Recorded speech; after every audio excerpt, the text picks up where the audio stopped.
Hi, this is Tim of the 1916 Company. Welcome and thanks for logging on. If you love this watch, email me, Team Mosso at the1916company.com for purchase pricing and availability questions concerning this watch. Today, we're discussing a Patek Philippe Nautilus 5711.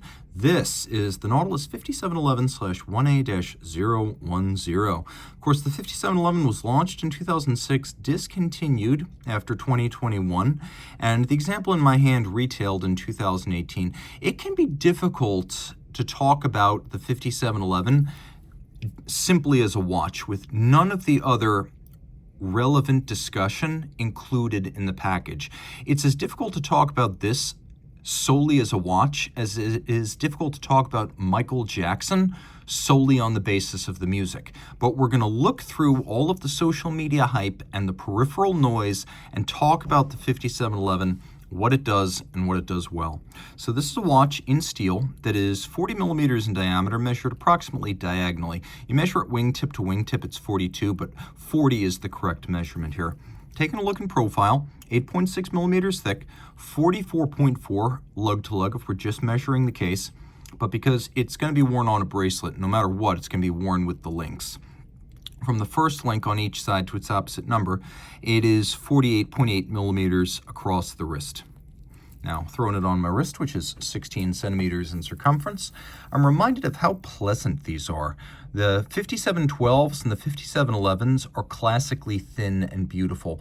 The annual calendars and the chronographs are bigger and bulkier, but this really feels super slim. You can see on the wrist, suitable for a smaller wrist than mine and by a margin. Though my wrist is 16 centimeters, you could wear this on a wrist as small as 14 centimeters in circumference, and you can see how easily it'll slide under a shirt sleeve. These are beautifully decorated, and that throughout.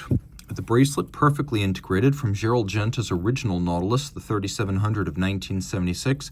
Bracelet integration has been an important feature of the design. So the case flows into the lugs, flows into the bracelet, and the tolerances are outstanding. If you apply a little bit of sideways pressure and then run your finger down, you cannot feel the steps in between the links. That's how fine the tolerances are. Note the little rolled bevel on the side, flanking satination, satin finished primaries, polished secondaries. We have here one of the later bracelets, roughly post-2011, post-2012, when pin sleeves made a comeback because, according to Patek, there were problems with people stripping out screws and stranding links when trying to change the size of the bracelet by themselves, so this was their solution. And on that count, it's true. You can't strand a pin sleeve arrangement, but you will need a block and punch to size this at home if you want to do so. We have spring-loaded ceramic pin snaps inside the clasp, which is a double fold. The idea here being that the clamshell lock with its little Calatrava crossed, it cannot wear down the pin snaps. This will remain snappy over time, rather than losing the tightness of its original tolerance. This is a beautifully handmade watch. I cannot overemphasize that to this day, an enormous amount of hand finishing of parts, all of the many small individual parts, is involved in the manufacture of a Nautilus with a full bracelet. Now we have a three-piece case. This is the difference between the 5711 and the original 3700 and its derivatives, but we have a bezel, we have a mid-case, and we have a case back. You can see that the bezel and the wings still go on as one piece, and the clenching action of these three pieces, plus the screw-down crown, endowed the watch with 120-meter water resistance when it was made. Water resistance it can still meet today. Lume, actually quite a good deal. Easy to read in the dark. The Nautilus case is considerably more intricate, both in its assembly and its decoration, than on an Aquanaut, which is one of the reasons why, even when we're comparing bracelet to bracelet, a equivalent Nautilus does have a legitimate claim to a higher price than an equivalent Aquanaut. And you can see here that we have something I consider a little bit better resolved than Genta's 1972 Royal Oak. So with the Royal Oak, you have this rounded polygonal bezel, but then the inner bezel, the crystal, and the dial are all just round. Here you can see the outer matches the inner, matches the crystal, matches the dial, which I consider to be a masterclass of design continuity. We have the Calatrava cross on the screw-down crown. We have a dial with lateral striations, another original 76 Genta design. We have white gold hands and indices, so these parts will never oxidize or tarnish. A little faceted window for the date. The watch does not feature a hacking seconds hand. That wouldn't arrive until the arrival of the 26-330 on these 5711s in the late 2010s. And then what we have right here, actually, I don't believe the 26-330 arrived until 2019 at the earliest. I know it was on the final 5711s.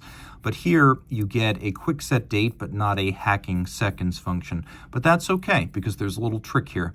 You apply just a little bit of back pressure, and you can stop the seconds hand right wherever you want it. So if you want to stop it at 12, you can easily do that and synchronize it to a reference time. And that is the hacking hack on a center second caliber 324.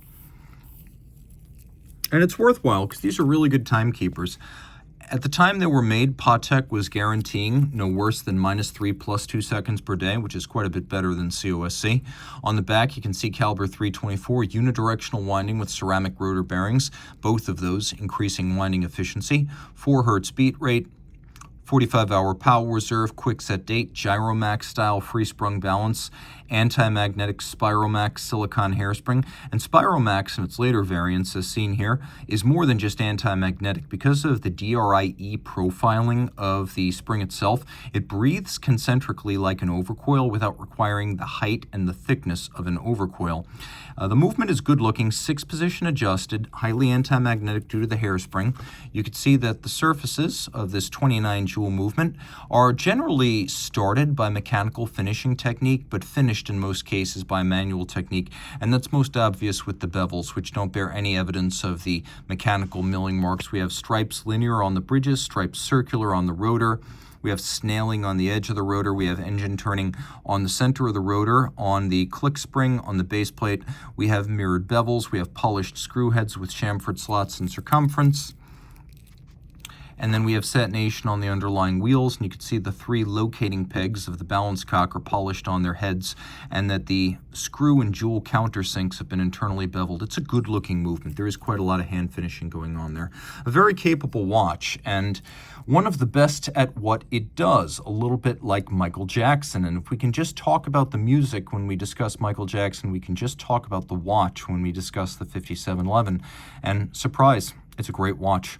If you've got the beans to make this happen, you won't be disappointed.